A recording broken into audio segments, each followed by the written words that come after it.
Welcome to the Steelers Realm Podcast.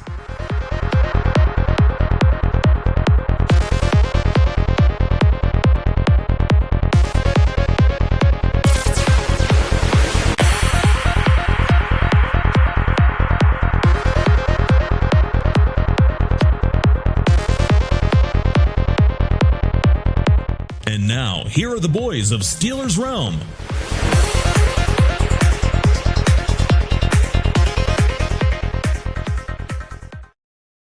Hey, what is going on, Steeler Nation? And welcome back to another episode of Steelers Realm Podcast, a special Independence Day edition as we head on into the July 4th holiday. Welcome, Steeler Nation. I'm one of your hosts, JT, joined by the triple threat tonight over on the other side of the border.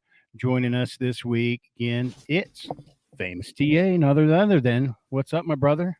JT. Specialist Amos reporting for duty. Hoorah! Little special celebration for all you on the 4th of July. Do not light fireworks off unless you are a trained and experienced person. And most importantly, grill to chill and have a wonderful time, Steelers Nation. God bless those who got us to our independence. Happy to be here, JT. Absolutely happy to have you too. And joining out the triple threat tonight, it is CJ. What's up, man? Not much. TA's fired up. Early weekend. Yes, TA's fired up. 4th of July weekend, long weekend. Some people going to get some nice vacation. Meanwhile, college football, I'm officially calling it dead. I don't know if you guys saw today. USC, UCLA joining the Big Ten. We're about to have chaos in the college ranks, and I'm calling it dead. Interesting. Dead. It's over. Only going to get better. It's only going to get worse. Well, hey, we got to give a shout out to Freight Train taking the night off. Lazy bastard. But anyhow, he'll be back next week. And we're just going to keep switching it up. We don't want to overwhelm you with all this extreme Steeler knowledge that four of us would provide you. So anyhow, it's easy for you to say, JT. Spit it out there. But anyhow, guys, welcome. Got a full show for you tonight again, as well as some exciting news. I'm going to break it. Yes, I am going to break it. We have a special guest coming up too, but I'm not going to break it now. So you're just going to have to stay tuned. But anyhow, we're going to kick things off tonight with the Jag-Off of the week. I love that. Also, TA's got his weekly Manscaped story to tell us. And then, we're going to talk first season without Big Ben. And, of course, what's going on this week in camp competition as we're working our way toward camp. Also, of course, our new segment, History Forged in Steel. TA is going to take care of that one. And then we're going to get into the Steelers announcing their 2022 theme games, or game themes, I should say, before we go outside the realm and touch base on what's going on with Deshaun Watson, too. So that's a lineup, guys. Wait, Don't go anywhere. Get comfortable in your seat. Crack that beer. Wait a minute. Let me finish now. And then what's a game theme? Are they going to dress up in tutus? You're just going to have to wait. I mean, it is Pride Month. And find out. Yeah.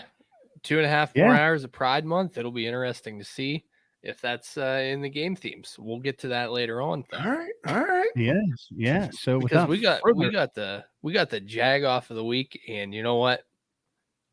I actually respect what this man is doing. Old Daniel Snyder, Washington Commanders owner. He's just refusing a subpoena. And he is just out coasting on his yacht in Europe, just enjoying the sun, the babes. Ironically, his boat is called the Lady S. There's now a Twitter. That tracks his boat. Take a look at it. It's hilarious. It's Dan Snyder's yacht tracker. Just funny. Just funny. And by the way, Jim Jordan's jacket. Oh, Jim Jordan's a legend too. What do you think about this, TA? All right. First of all, I don't even know why we got him as a Jag-Off of the week. First of all, there's trying to send him a subpoena by email. You know how many emails I delete in a day, let alone the subpoena? I see something says subpoena, I'm deleting that as well, too. Whatever happened to the old days, little shady guy standing in the corner, dark trench coat with a little hat on, saying, "Excuse me, are you Daniel Snyder?" "Yes, I have." And then, wham, you've been served with a subpoena. Man, do it the old-fashioned way. What is this with the emails, Twitters, memes? You might as well give the guy a meme and tell him he's got to show up in court. Come on now. What's this world coming to? I mean, I think Daniel Snyder, even I mean, I don't blame him. He's living his life on his yacht. I don't think someone could get to him to serve him a subpoena. He's probably got like 10 bodyguards out there. Probably got no pockets. He's probably just wearing shorts with no pockets, so no one could, just stuff a subpoena in his pockets. Look, He's just out there living his life. You're I telling me think that's nobody the government's fault. You're telling me nobody can come up with a rubber raft, a couple ski doos, come zinging up alongside the boat, pretend to be broke down? Heck, if the man has been harassing women, put somebody in a bikini to serve him on the boat. That's the quickest way to get it done. She could climb aboard and say, "Whip it out of the bikini," and then you've been served, sir. I could not agree more. And I think the more we think about this, I think the Jag-Off of the week should be our state representatives, our people that represent us in Congress, in the House of Reps. What are they doing? We got more important things. I know workplace harassment is a very serious thing, but there is a lot of things going on right now in our country that's a lot more important than subpoena. You know what I'm saying? Hey, That's how pissed off I am at these people bringing Daniel Snyder in to be questioned. Let's be better, people. Hey, look at it this way.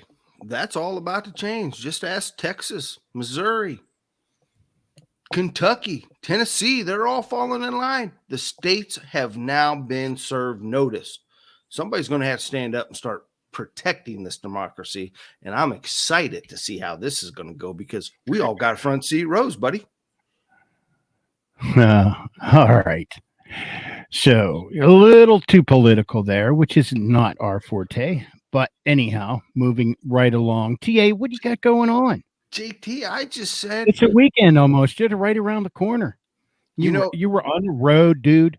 You've been on the road all week. On the road again. You know what, though? I was in a mine today, JT.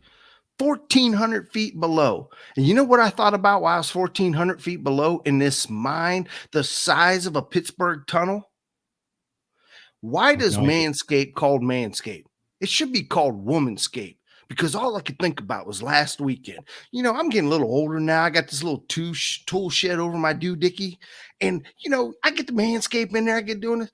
But the wife, she took it. She said, "You know what? Let me show you a little artistic value this weekend."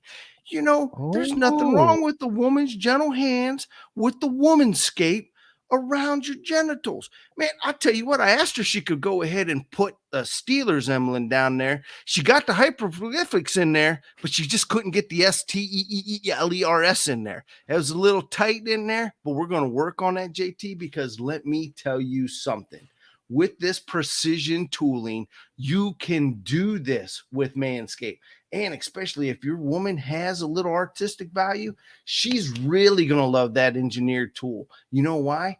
Because over 4 million men worldwide are using this and trust it. Now, if those 4 million men trust their women, look out. We are going to be dancing tall, singing all night long between the sheets. Go out and get your Manscaped. Get that professional performance package 4.0 and get it to arrive to you soon because summer is here, 4th of July is here, and nothing like letting off a little firecrackers between the sheets.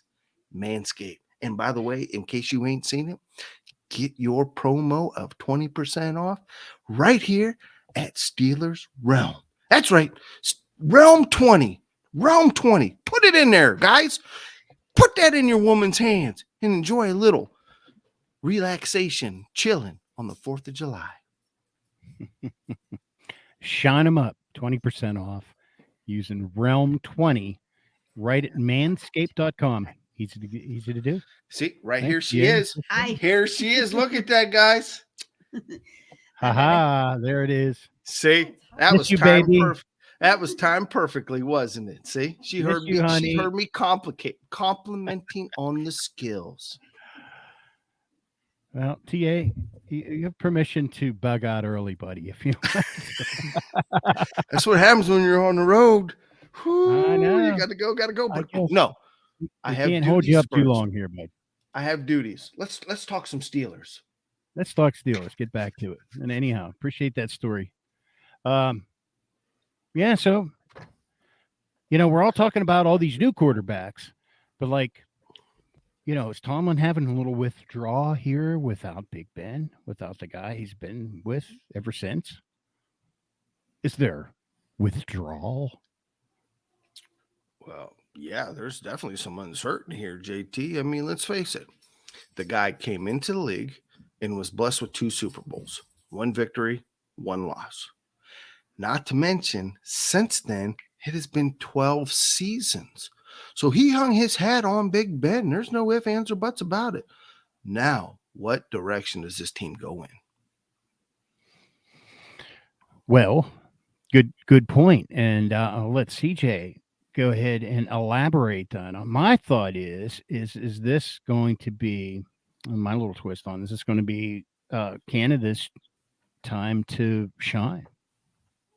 I really think that it's Matt Canada's offense that we're going to see this year, and I think this is kind of the time to grade Matt. It's shit or get off the pot time for him, right? Is that a Tomlinism? Yeah, yes, it's close. Not the correct verbiage, but it's close. Western Pennsylvaniaism. Mm-hmm. Hey, do you know what Confucius say? What do they say? Man who stand on toilet is high on pot. That's good. It's good. They were smart people, right?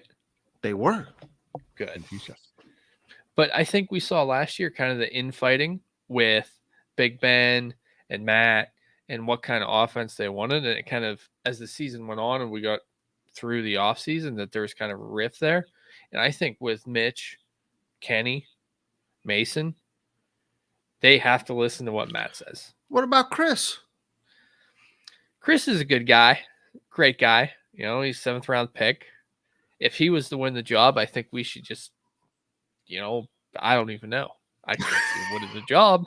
I can't see him making the team unless Mason gets traded. But I think those guys got to buy in, right? So there's no excuses. There's no reasons that Matt can't put a formidable offense out there. They got the weapons. And quite frankly, I feel very comfortable about this quarterback room right now. Just kind of where we're at with everything. I don't know how you guys feel heading into the season here. Well, it's funny, CJ. I was just in Buffalo this week and was talking to a lot of guys. We were talking about Josh Allen. We were talking about Mitch Trubisky. And everybody I talked to in Buffalo was like, man, I called it. As soon as the season was over, Ben was retiring. I said, man, Mitch is heading to Pittsburgh. He was as Tomlin would like to say, the consummate pro up there in Buffalo. The way he came in behind Josh Allen when they had some great big leads, he scored a couple touchdowns. He commanded the offense. Everybody in Buffalo is very, very high of him. Now, they'll all tell you the same thing that we've seen from the pundits. It was Nagy's fault. At the end of the day, I don't think any of that matters. It's really, truly, can Mitch bring it to the table? And then my biggest fear is if Mitch does bring it to the table, are we sitting on a first-round draft pick for the next 6 years? First off, 2 Super Bowls later, I may add. I mean, I don't give a shit if we win 2 Super Bowls. Kenny Pickett's the greatest quarterback of all time, whether he plays or not. You know what I'm saying? But I don't know what is up in the water there in Buffalo. Yeah, Mitch was a good pro. It's Buffalo Wild Wing sauce. Well, maybe that explains it a little better. Yeah, but how many guys are good pros? They take their demotion, they go sit behind. A lot of them are, right? He went 6 for 8 last year. All year. He threw 8 attempts. So, I mean, man, that's a stellar record or stellar stats. I don't know. He is for the first quarter. Yeah, I take that. I think at the end of the day, though, to answer the original question, yes, Tomlin is probably got the pucker factor going on right now of how is this season going to unfold, let alone who is my quarterback going to be. And we're going to discuss that later in detail. But right now, I think it's anybody's game. We can all sit here and speculate it's going to be Mitch. Who knows? Maybe Mason actually trained this offseason and can run. Well, it'll be interesting to find out. I can't wait. I can't wait to see by the second week of camp who is working with what team. I think that's going to be the telltale sign of what the Steelers brass is thinking, and I'm excited for it. Well, this is going to be some of Tomlin's greatest coaching. We talked about 12 years. At the end of the day, he's going to have to put up or shut up to keep the standard a standard. And let's face it, guys, where this is all going to rely on, before we even get into the talk of the quarterback, the one thing that hurt Ben last year is the offensive line. And the offensive line is what we're here to break down. Did we do enough to go ahead and seal the deal? JT, what are we looking at here? Well, let's get into that, guys. Before we do that, though, want to talk about our new Facebook user group, Steelers Nation Local Number 724. If you haven't seen it out there, guys, go on out to Facebook, Steelers Nation Local Number 724, and join in. We're all about talking about Steelers. We don't, it's not a dating site, and it's not a site to sell a whole bunch of T-shirts.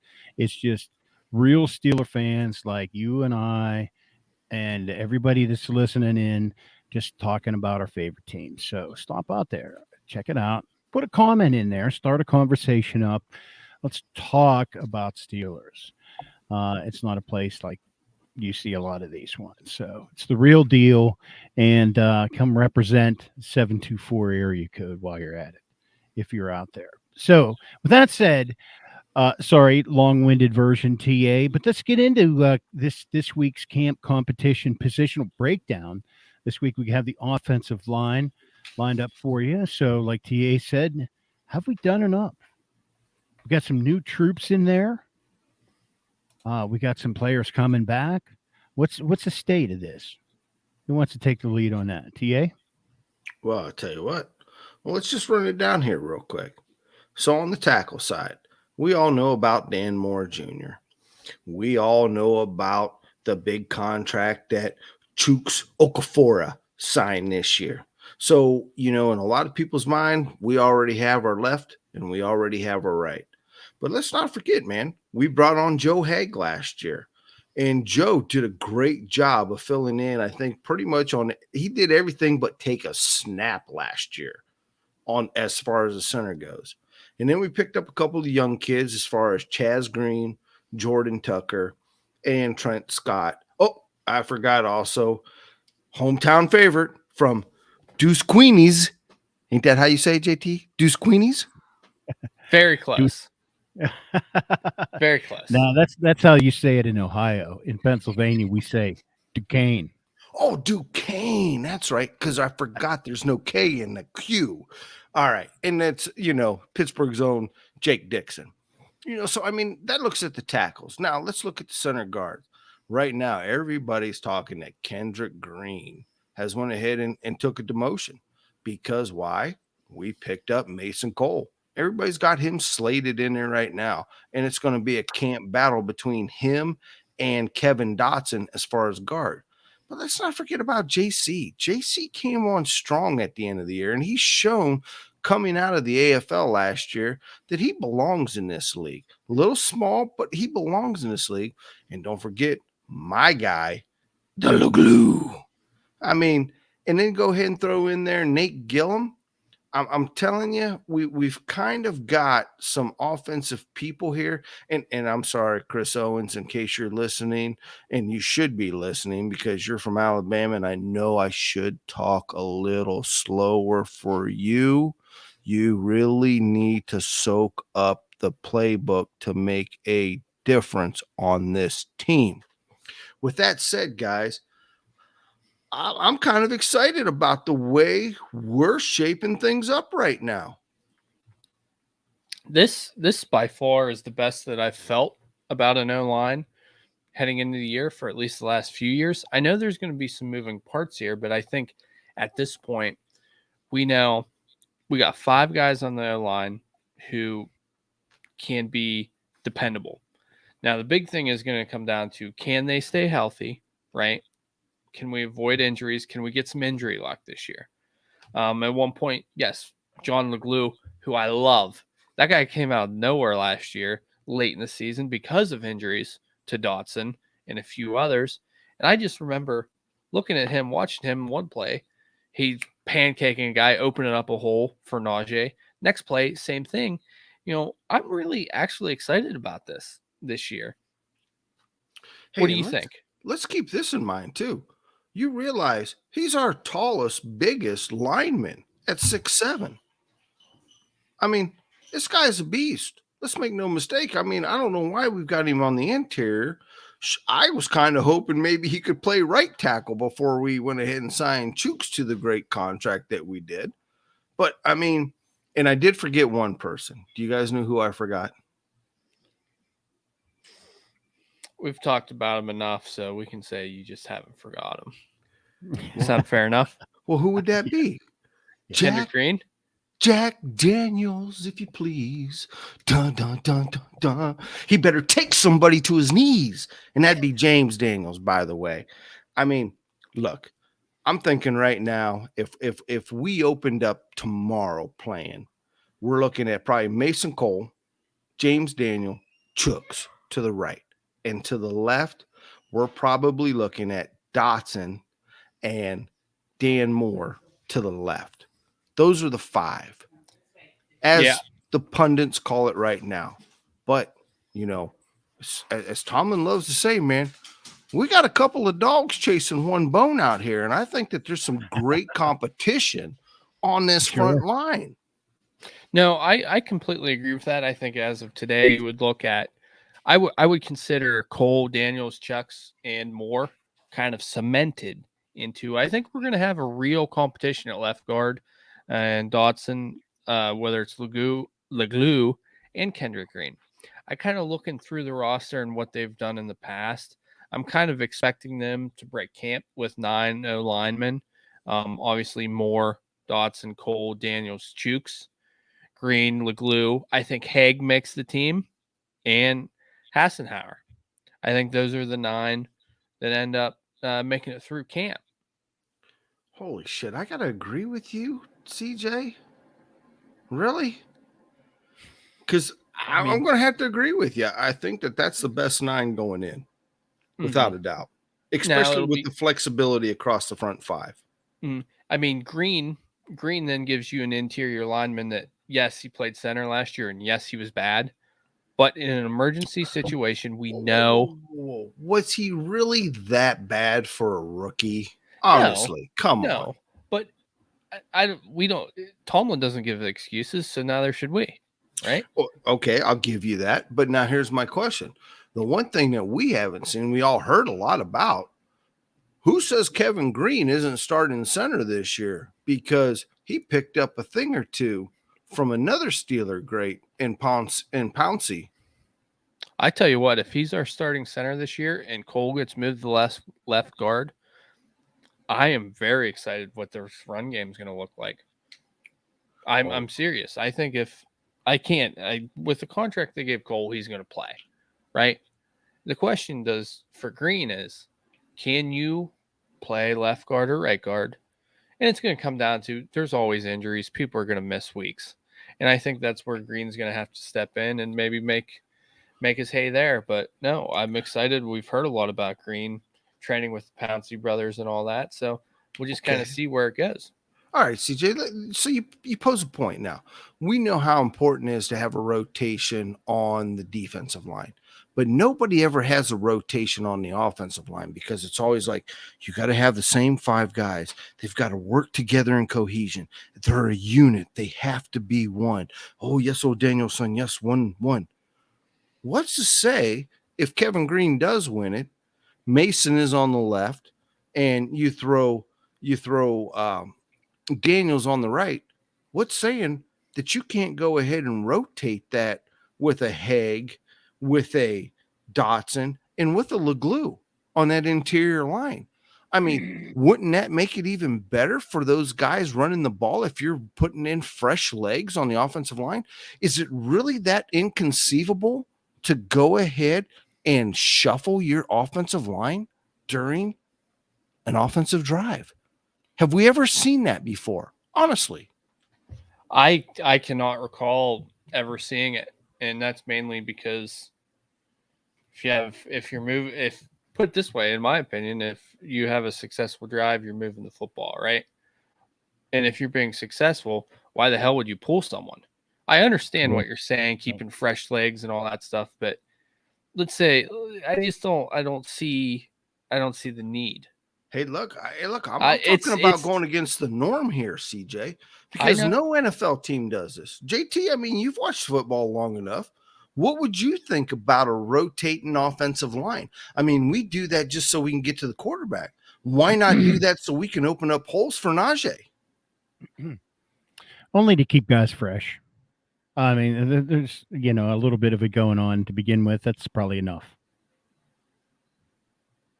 I want my guys. I want my guys to be conditioned. I don't want my own linemen to have to go take a break after 3 plays because they're out of shape. All right. And that's what it comes down to. If you're going to be successful, you got to be able to be relied upon in a Mike Tomlin team each and every snap. And if you can't do that as an offensive lineman, I don't want you. So I don't want to see subs. I don't want to see different people communicating. I don't want to see that confusion. It's an interesting idea. If it worked, Bill Belichick probably would have brought it in the league 30 years ago. Who said he hasn't tried? And who said it would be confusion? I mean, isn't that what we've heard about Mike Canada? He's the master of misdirection. What better way to misdirect than to bring in a new offensive line? I mean, how are you going to game plan against that, CJ?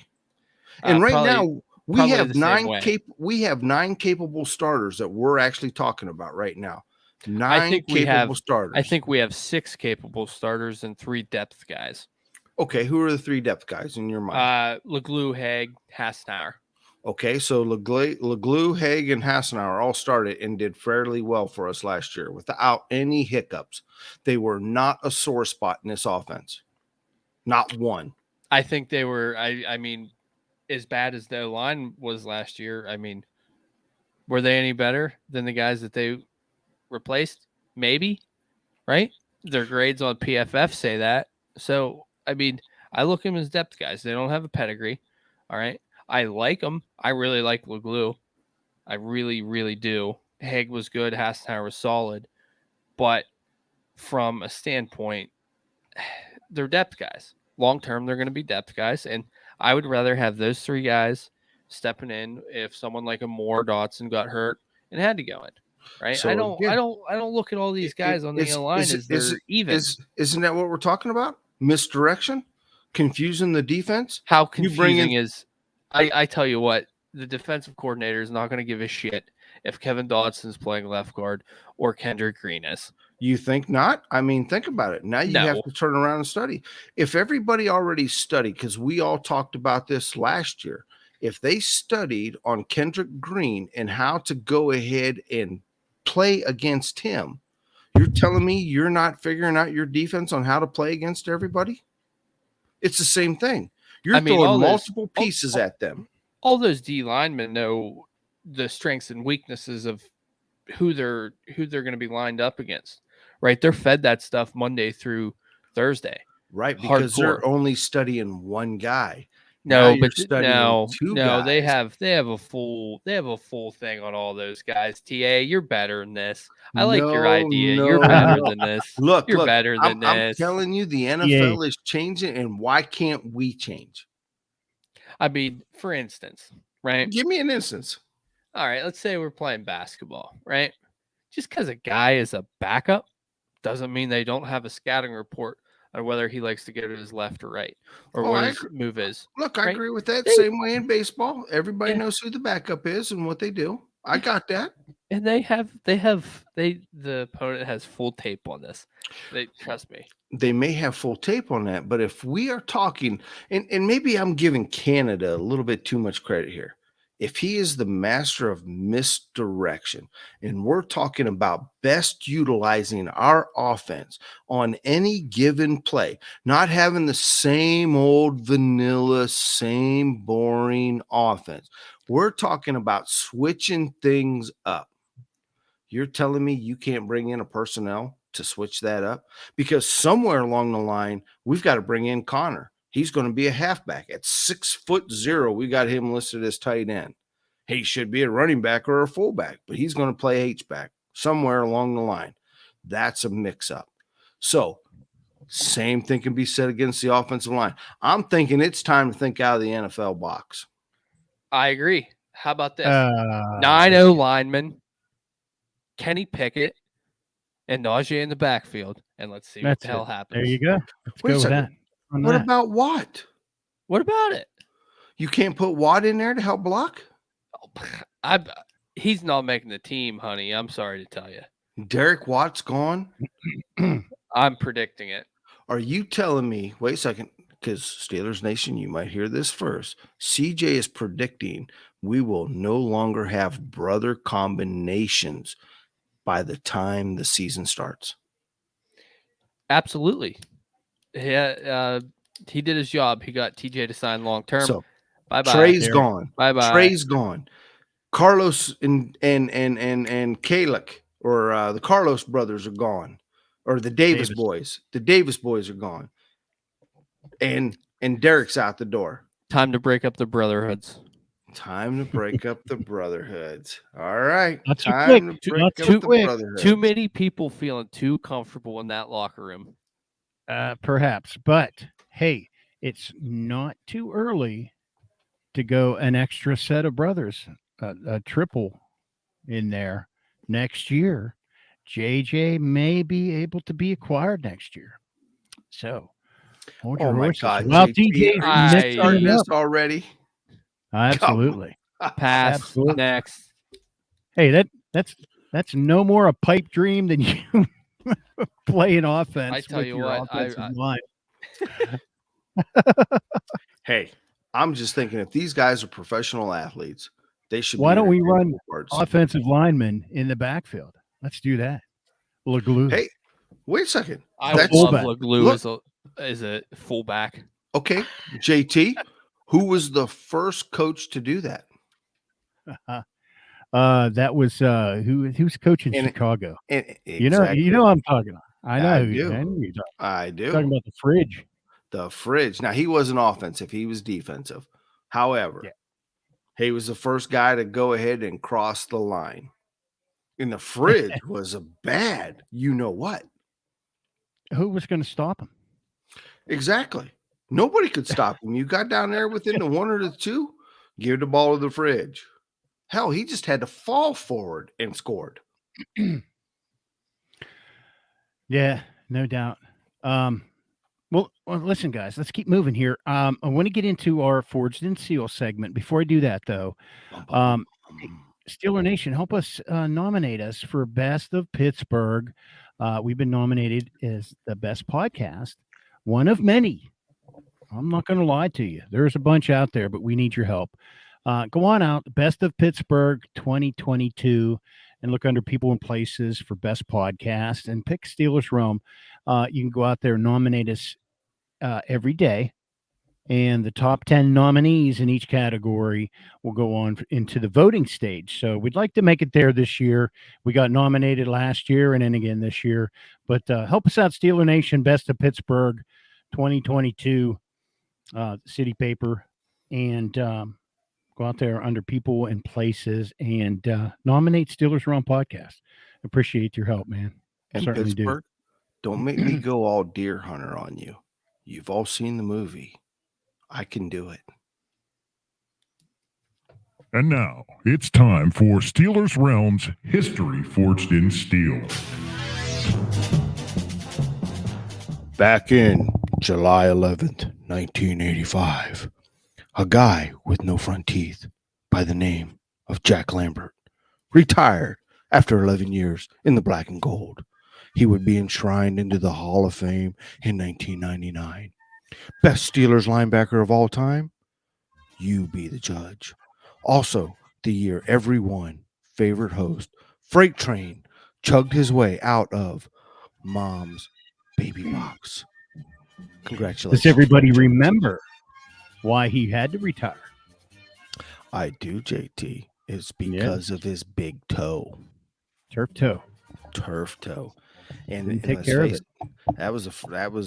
that was like really the first instance of turf toe before we even knew what turf toe meant. But you know, we got to remember Three River Stadium. I mean, that was it. It was turf. It was some nasty turf there, no It doubt. was some nasty turf. But JT, What on else you got, man? November 2nd, 2014. Joe Green, mean Joe Green, throw me a Coca-Cola. Number 75 was officially retired, making him only one of two Steelers ever to receive this honor. Now, Steelers Nation, I want you to go ahead and write in to Steelers Realm and tell us who the other Pittsburgh Steelers number that's retired. Because good one. on December 23rd, 1972, the Immaculate Reception leads the Steelers to their first ever playoff win. 13-7 victory over the Raiders. And it left the man, the myth, the legend, the game we all love to play, John Madden, left in tears, bewilderment, and to this day, crying and complaining that it was a drop pass. However, we will bring that up more in our next segment of 2-2s in the Steelers game. Or, no, I'm sorry, JT, that was Steelers, and now it's 22 game themes. Yes, that is true. That the 2022 game themes have been announced. CJ, what is a game theme? Well, I So think like the most bobblehead night or what? no. that? I think the most notable is we're coming up, as what was touched upon there just there. We got the 50th anniversary of the Immaculate Reception. That's going to take place Christmas Eve against the Raiders. Guys, looking back, and you know, I'm a little younger than you guys. Do you think that the Immaculate Reception will go down as one of the most famous plays in Steelers history? Now, to me, it already has. It already has. It's me, number one. It's number one in the NFL, baby. Mm-hmm. Now, in my lifetime, obviously, the Santonio Holmes catch, right, in the Super Bowl. The old tiptoe through the tulips. Yes. Mm-hmm. Now, would you guys rank that one second, though, behind that? I don't know, man. I got to give it to the big Steelers. guy. I got to give it to the big guy, James Harrison, man. 99 yards. Without that run, we're not even talking tiptoe in the tulips. You got to give it to James. Look, that boy was not going down, period. Matter of fact, he shook and jived everybody, shook his players off. They practiced that all week going on. If you get the ball, you block. And he basically said, remember what Tomlin said? Or I'm sorry. Yeah, remember what Tomlin said? You get out there and block. I'm not giving it to you, Deshae Johnson. Get out there and block. Or Townsend, I'm sorry, I said Johnson. Too many, Deshae. Why can't anybody just name their kid Joe? Joe Hayden. And by God, I love Joe. Yeah. Mm-hmm. Then after that, all right, November 13th, Hall of Honor, ceremony. Last year, the Steelers, they inducted Cornell Lake, John Kolb, Lou Lips into the Ring of Honor. Something very interesting, though, is there's kind of no rhyme or reason in how they choose their players, just because it's so condensed time-wise and something that they just started. I'm asking you guys, who would you like to see in there get inducted this year? A Hall of Honor? Yes. Well, that's a tough one. I mean, like, what's the criteria that they're basing that on, or is it just, hey, these were great players, let's give them in this year? Mm-hmm. I don't know. For What is instance, like greats like James Ferrier, Alan Faneca, obviously have been inducted. Someone that I am not seeing, who I think deserves to be in there, is someone like an Ike Taylor, right? Oh, come on. You Uh, think Stone Hands deserves to be in there? The man had stone hands, but by God, could he drop a didn't throw his football like way. nobody better? They didn't Look, throw his way. Yeah. and I tell you what, he could cover like it was nobody's business. I mean, he was definitely, yeah. And that man bleeds black and gold.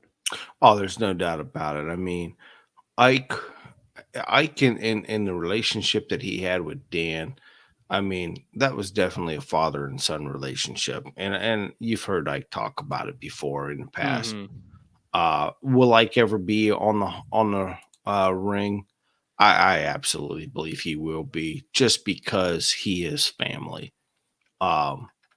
We can we can debate that all day long.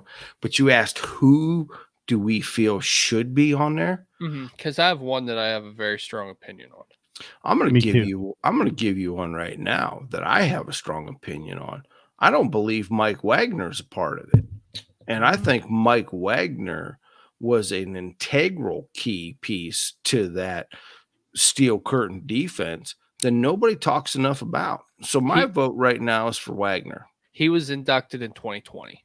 Okay, so he's off my list then, CJ. Great minds think alike, like you and There the you go. Steelers organization. No, he just went in 2020. But no, I completely agree with that. I'm going with somebody who retired a Steeler, number 10, on their jersey. Santonio Holmes? Nope. Was on our show before the playoffs. Oh, Cordell Stewart. Slash. The one and only Slash. He has a spot in there, man. All right. I completely agree with that.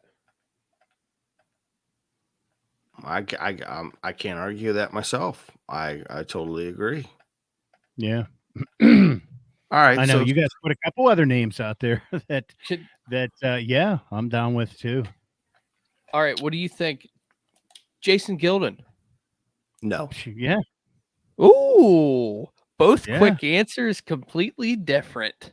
What number? Okay, just kind of 92. roll off here. What about Joey Porter? Yes. Yes, Ahead of Gilden. Ahead of I Gilden. agree with that. Yes, ahead of Gilden. It's kind of fun to play that game. It's kind of He one shot- of those weird Shot things. me in Denver. They shot me in Denver. That was weird. I was a kid, and next thing I know that Joey Porter got shot in the leg. I was sitting at camp. I don't know how I feel. And to get back on this normal topic, Name two Steelers that were shot in the lower extremities. oh, Plexico. Should Plex get in? Oh, plexiglass. I kid. I know one definitely is headed that way. Lima Swede. Get him in there right now. What a legend that guy is. I've never seen Lima Swede for president. Get him in. All right. So in all seriousness now, if we Where's really Freight want Train, man, to get us back on the rails again? Where's Freight Train? we want to talk about one person who's not on. Matter of fact, I can almost go two people. And this is going to even maybe shock Steelers Nation, because they were both place kickers. And the first one should be Gary Anderson. Yeah, and the second one, Matt Barr. Yeah. Oh, wow. Wow. Yeah. Wow. You want to talk about some, mystery relevance that played integral parts? There you go. Those two guys. And let's face it, I think Gary is like in the top 5 of all time all kickers, something of that nature. Yeah, I think he's up there. Oh man, and you know what, guys? We could talk about this. That's a great topic. We could talk about that every week, no doubt. But we're kind of up against it right now. We're right up against it. Do we want to get into the asshole of the week? Well, we did the Jag-Off of the week. Do we want to do It's our the whack off of the week, there JT. you It's the go, whack off of the whack-off. week. The whack-off of the week, who would be none other than Deshaun Watson. So the whack off of the week, Deshaun Watson. Who's that, JT? And he has CJ can kind of fill us in on what's going on there, dude. Oh, we got a mess. It was here an with impressive discussion before we jumped on here. So right now we're kind of in a holding pattern. Both sides just kind of wrapped up their little court session with the independent judge, and they have till July 11th to submit post-trial findings, facts. What do you mean July 11th? It was supposed to be settled this week. Yes, the trial wrapped up, and they asked for all paperwork submitted to the judge that's handling it. Does Ian know about this? Who? Ian Ian. Rappaport? Yeah, does he know about this? Yeah, he's the one that reported it. Oh, okay. Well, if Ian said it, then it's for real. Yeah. Okay. So they got till July 11th, and then more than likely after that, a suspension will be announced. I'm thinking, as I've said many times, I'm looking at the 8 to 10 game range, period. Now let me ask you this, because, we kind of No talked way. about this last week, and everybody's like, oh my goodness, it's not going to get settled. It's going to get settled. The NFL wants him out there, because let's look at it this way. Let's look at this from behind the scenes. First of all, the NFL approved this trade from Houston to Cleveland. If they do not put him on the field, what does that mean the NFL owes Cleveland? Or Houston, for that matter? And does this mean that the Browns could back out of this trade? Because we are talking $230 million guaranteed. Now, we already knew he settled 20, and 4 more needs to be settled. Now we've got a couple of more that's been added to the case. How many more are we going to keep adding to this case, adding to this case, adding to this case, adding to this case over a massage parlor incident? I mean, I don't know. And that's kind of the scary part here is for the NFL is they don't know. Again, I think his goose is cooked, but we've seen it with Ray Rice. Well, no, that was a little different. I mean, we had video of him waylaying his wife in an elevator. Exactly. But look at the difference in the outrage and how the NFL handled it once the video came out. We really don't have any video here. We have a bunch of he said, she said. We got a bunch of bullshit that I think Deshaun Watson and his attorney are walking a very fine and scary line, right? Well, in what they're saying. Okay, and let's even put it this way. Ben Roethlisberger set that bar at 4 games. Now, he only had 2 women. Now, we're multiplying this by at least 12 here. So, does that mean multiplying him by 12, he gets 12 games now? Does it mean that maybe he goes up to 8? Or is it like you said, 10? I mean, at the end of the day, he's going to play football next year. Mm-hmm. If he I think doesn't, we all agree. Yeah, if he doesn't, this is going to turn into something besides what we're reading already. And quite honestly, I think at the end of the day, I think everybody's tired of hearing about this. I know I am. Just suspend his Yeah. ass and let's move on. Those last 3 minutes, I'm now tired of hearing of it. So let's move on to another great legend of the Cleveland Browns, Baker Mayfield. Does he start for Cleveland next year? He's still on the roster. No. He wants them to apologize. They hurt his feelings. He needs to have them make amends. You know when you piss your wife off? I guess I don't have one, but yeah, I was going to say, are you speaking from experience? No, because I can. Anyway, you know what Baker needs right now? Baker A just lollipop needs to or a pacifier? Wait, just wait a second. All right, He needs the Cleveland Browns organization to just come give him a nice massage, just like Deshaun Watson got. Yeah. Massages Cheer are him what's up. yes, tank, massages are what's got all this in play. We can't no massages. Massages are out. Massages was good for the New England Patriots, not good for the Cleveland Browns. I mean, Jimmy Haslam's not against it. Let's be honest. He's towed a fine line before. Well, I mean, but wait a second. He comes from a different thing called lot lizards. You familiar with what a lot lizard is? Yes. Jimmy has to deal with that all the day. So you're right. Jimmy probably does not have that big of a uptightness about a massage. But Baker Mayfield, the Browns held him. Do they trade him? Or do they force him to play or force him to sit out?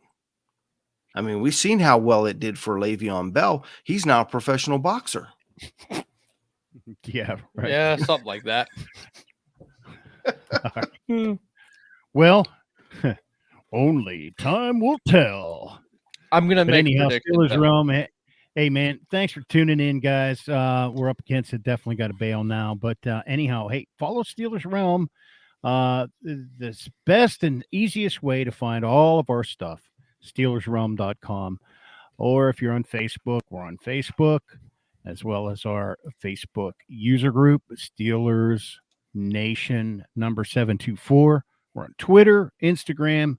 You can find this video on YouTube, Rumble, and we're also on Spotify, Apple Music, and anywhere else you guys get your podcast too. So please share, give us a like, tune in, send us some of your comments and your thoughts, and we'd love to get it on there. So, but anyhow, hey, gentlemen, have a nice Independence Day weekend as we head towards our celebration of the 4th. Have a great weekend, gentlemen. Steeler Nation, careful on the hot tub. I think we have a date for training camp. Do we, gentlemen? We're locking that in yet or not? That's a tease. Okay. All right. We are Something going very to interesting coming. Just we like may do a massage 2-day parlor. in a row or two nights in a row, a night and a day. You know why, JT? Just saying. Celebrate good times. Come on, Steelers Nation. It's the 4th of July. Get ready to rock it, sock it. Do what you got to do to let the hair down for the next 3 days. Stay out of the massage parlors. Jump into that hot tub, as JT alludes to. And most importantly, make sure Monday morning you have all your digits. Good night, Steelers Nation. Steelers Nation, don't pull a JPP. You want to have 10 fingers when you wake up Tuesday. Have a great weekend.